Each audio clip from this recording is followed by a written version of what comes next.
Hello everyone, welcome to my channel voice of Bindu. ఈరోజు నేను మా చిన్నప్పటి మధురమైన జ్ఞాపకాలు గుర్తు చేసే ఒక పాతకాలపు ట్రెడిషనల్ రెసిపీ మీతో షేర్ చేయబోతున్నాను. మేము చిన్నపిల్లలప్పుడు మా అమ్మ ఇంట్లో కూరగాయలు ఏమీ లేనప్పుడు చిన్న ఎర్రగడ్డలు ఉంటే దీంతో ఎండుమిరపకాయల కూర అయితే చేసేదన్నమాట. టేస్ట్ అయితే అద్భుతంగా ఉంటుంది.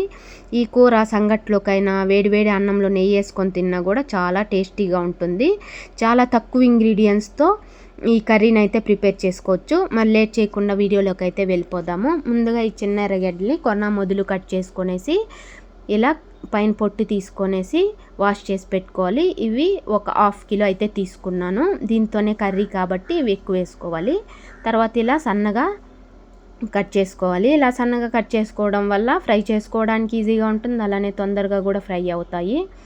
ఇలా అన్నీ ఈ ఆనియన్స్ అంతా కట్ చేసుకోవాలి. ఈ కర్రీ చేసుకోవాలంటే ఓపిక ఉండాలి, అలానే టైం ఎక్కువ పడుతుంది. ఇప్పుడు కావాల్సిన ఇంగ్రీడియంట్స్ వచ్చేసి సన్నగా కట్ చేసుకున్న ఆనియన్, 1 టేబుల్ స్పూన్ వరకు రాళ్ళుప్పు, అలానే 2 టేబుల్ స్పూన్ వరకు ధనియాలు మస్ట్ అండ్ షుడ్గా ఉండాలన్నమాట ఈ కర్రీకి, అప్పుడే టేస్ట్ బాగుంటుంది.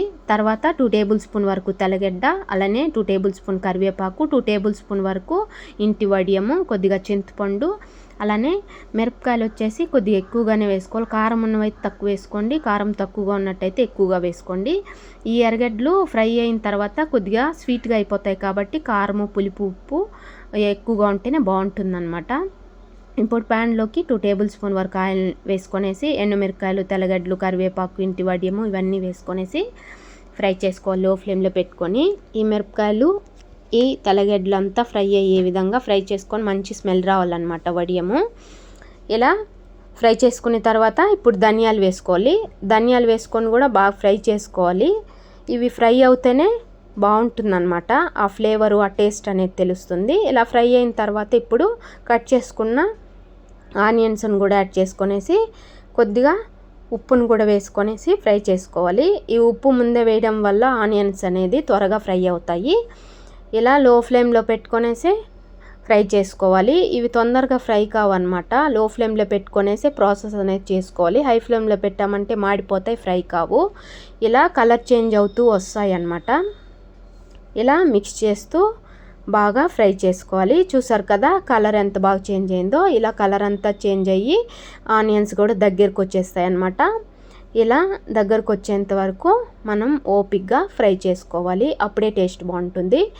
ఇలా ఫ్రై అయిన తర్వాత ఇప్పుడు బియ్యం పెట్టుకున్న నీళ్ళు ఉంటాయి కదా, అవైతే వేసుకుంటే టేస్ట్ బాగుంటుంది అన్నమాట ఈ కర్రీకి. ఇలా ఈ వాటర్ను కూడా యాడ్ చేసుకొనేసి ఇలా చింతపండును కూడా వేసుకొనేసి ఒకసారి అంతా మిక్స్ చేసుకొనేసి ఉడికించుకోవాలి. వాటర్ ఎక్కువ వేయకూడదు అనమాట, మీడియంగా వేసుకొనేసి ఇలా ఉడికించుకొని దగ్గరకు వచ్చేయాలన్నమాట. కొద్దిగా వాటర్ ఉండాలి, మరీ ఎక్కువ ఉండకూడదు అనమాట.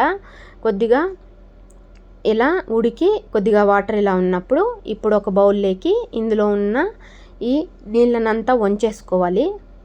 ఇలా వంచేసుకొనేసి ఇప్పుడు దేంట్లో అయితే ఎనుపుకోవడానికి ఈజీగా ఉంటుందో ఒక గుండాలో కానీ లేకపోతే మీకు దేంట్లో ఈజీగా ఉంటుందో దాంట్లోకి ఫస్ట్ ఈ మిరపకాయలు వేసి ఎనుపుకోవాలి. అంతా వేసి ఎనిపేసామంటే మిరపకాయలు అలానే ఉంటాయి, ఎనిగిపోవు. కాబట్టి ఫస్ట్ మిరపకాయలు వేసుకొనేసి ఇలా బాగా ఎనుపుకునే తర్వాత ఇప్పుడు ఈ ఆనియన్స్ ఇవన్నీ వేసుకొనేసి బాగా ఎనుపుకున్నామంటే మన ఎండి మిరపకాయల కూర అయితే రెడీ అయిపోతుంది. చూసారు కదా ఇలా ఉండాలన్నమాట కన్సిస్టెన్సీ. కొద్దిగా గట్టిగా ఉంటేనే టేస్ట్ బాగుంటుంది. ఆ ధనియాల ఫ్లేవర్తో ఆ ఆనియన్ చాలా టేస్టీగా ఉంటుంది, చాలా బాగుంటుంది అన్నమాట. ఒకసారి మీరు ఈ కర్రీని ట్రై చేయండి, టేస్ట్ కూడా చాలా బాగుంటుంది. మోస్ట్లీ ఈ కర్రీ ఎవరికి తెలియదు అనుకుంటా, తెలిసి ఉండొచ్చు, తెలియకపోవచ్చు. ఒకసారి ట్రై చేయండి. అలానే ట్రై చేసి ఎలా ఉంది ఏంటి అని కమెంట్ సెక్షన్లో కమెంట్ చేయండి. నా వీడియో నచ్చినట్టయితే లైక్ చేయండి, షేర్ చేయండి, సబ్స్క్రైబ్ చేసుకోండి. Thank you for watching. Next వీడియోలో కలుద్దాం.